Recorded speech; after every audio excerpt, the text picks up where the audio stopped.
বন্ধুগণ, আজ চলে আসলাম বন্দরনগরী চট্টগ্রাম হযরত বাইজিদ বুস্তামি রহমতুল্লাহ আলাইহির মাজার শরীফে। আজকের এই ভিডিওতে দেখানোর চেষ্টা করব হযরত বাইজিদ বুস্তামি রহমতুল্লাহ আলাইহির মাজার শরীফের দৃষ্টিনন্দন নান্দনিক দৃশ্য এবং শোনানোর চেষ্টা করব হযরত বাইজিদ বুস্তামি রহমতুল্লাহ আলাইহির জীবনের কিছু অংশ। হযরত বাইজিদ বুস্তামি রহমতুল্লাহ আলাইহির মাজারে রওনা হয়ে গেলাম বিকেল 3টায়।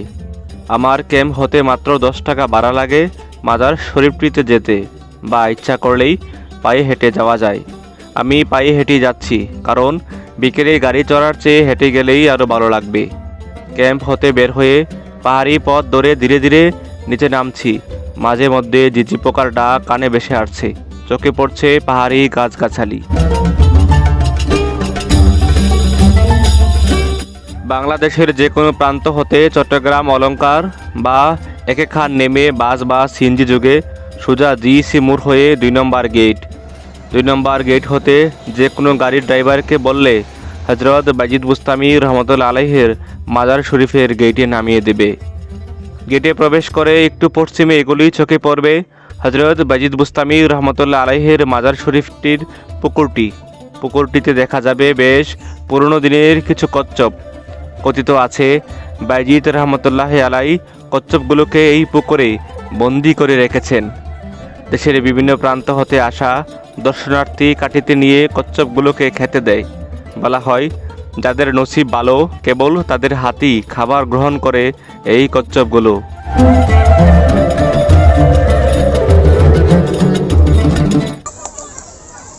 এই হচ্ছে সেই পুকুরটির বয়স প্রায় 100 বছরের বেশি হবে। আর এখানে দর্শনার্থীরা প্রত্যেক দিন ভিড় করে শুধুমাত্র কচ্ছপদেরকে খাওয়ানোর জন্য আর কচ্ছপদেরকে দেখার জন্য। আপনারা এই দৃশ্যটি কিন্তু আপনারা নিজ চোখে দেখতে পাচ্ছেন। শত শত মানুষ কিন্তু এখানে কচ্ছপগুলো দেখার জন্য, এই মাজার জিয়ারত করার জন্য আপনার এই বাইজিদ বুস্তামি রহমতুল্লাহ আলাইহির মাজারে সমাগম হয়। অনেকে এই খাবারের উদ্দেশ্যে দূর দূরান্ত থেকে আসে। যাদের নসিব ভালো হয়, কথাই আছে, তারাই নাকি এই মাছগুলোকে খাওয়াতে পারে, না হয় কারো হাত থেকে এই খাবার গ্রহণ করেন না। কিছু মানুষ কচ্ছপগুলোকে খাওয়ানোর চেষ্টা করতেছে, এটা আপনারা নিশ্চয়ই দেখতে পাচ্ছেন। আর পুকুর অবস্থা, মানুষ এটাকে খুবই খারাপ অবস্থা করে ফেলেছে খাবার দিতে দিতে।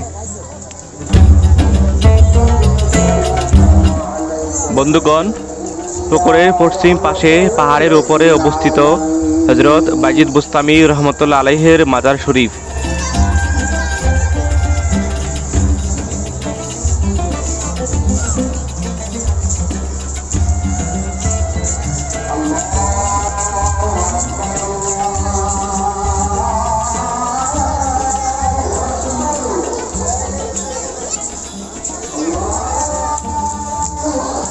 মাজারে প্রবেশ করতে হলে অবশ্যই আদব রক্ষার্থে জুতা খুলে সিঁড়ি বেয়ে উপরে উঠতে হবে।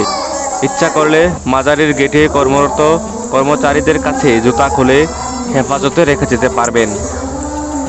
আমি সিঁড়ি বেয়ে ধীরে ধীরে হযরত বাইজিদ বুস্তামি রহমতুল্লাহ আলাইহির মাজার শরীফে প্রবেশ করছি। মাজারে ওঠার জন্য যে সিঁড়িটি আছে তার দুই পাশে কিন্তু রয়েছে অনেক মাজার, যেগুলো আমাদের চোখে পড়েছে। এগুলো দেখলাম যে আসলে অনেক এখানে কর্মরত কর্মচারীদের মাজার এখানে আছে, তারপর মুরিদানের মাজার আছে, ভক্তগণের মাজার আছে, এগুলো চোখে আমাদের পড়েছে। আমরা ধীরে ধীরে কিন্তু সিঁড়ি বেয়ে মাজার শরীফটিতে প্রবেশ করতেছি। এই সিঁড়িগুলো আসলে অনেকটা সুন্দর এবং অনেকটা পরিষ্কার দেখা গিয়েছে আমাদের চোখে।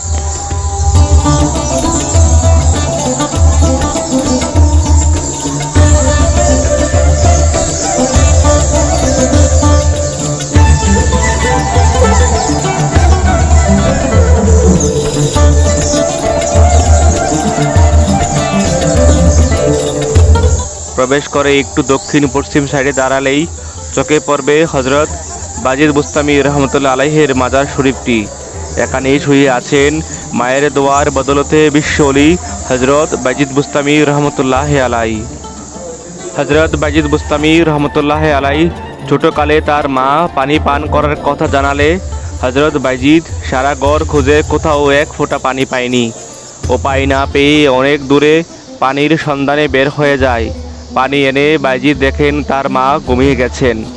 মায়ের সদ্য ঘুম ভাঙালে মা কষ্ট পাবে বিদায়।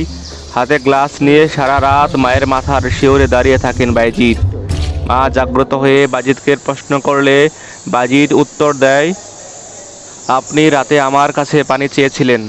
আমি সারা ঘর তন্ন তন্ন খুঁজে এক ফোঁটা পানি পাইনি, তাই বিদায় দূর থেকে পানি এনে আমি আপনার কাছে এসে দেখি আপনি ঘুমিয়ে গেছেন। তাই আপনার সদ্য ঘুম ভাঙালে আপনি কষ্ট পাবেন বিদায় আমি সারা রাত আপনার শিওরে দাঁড়িয়ে থাকি। মা একথা শুনে চোখের পানি ছেড়ে মহান আল্লাহর কাছে বাইজিদ রহমতুল্লাহ আলাইকে অলি বানানোর জন্য ফরিয়াদ করে।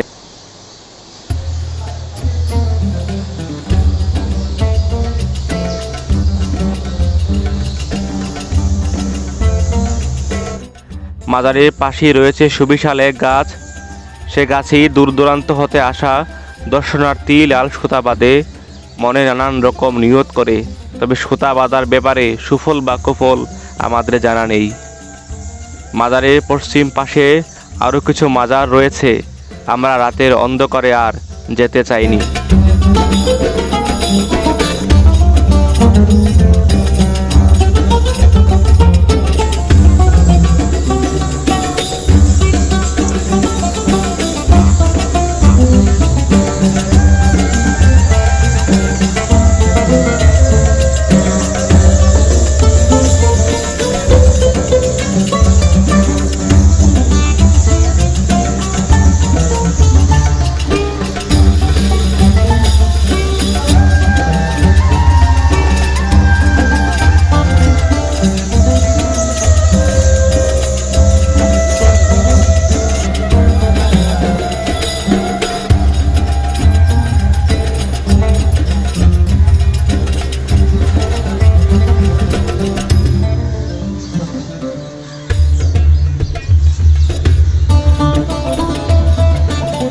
হযরত বাইজিদ বুস্তামি রহমতুল্লাহ আলাইহির মাজারের দৃশ্যটি আপনাদেরকে দেখানোর চেষ্টা করলাম।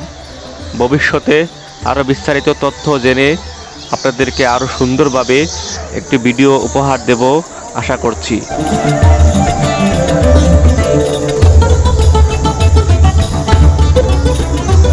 মাজার জিয়ারত করে ছোট ছোট পায়ে নিচে নেমে আসলাম।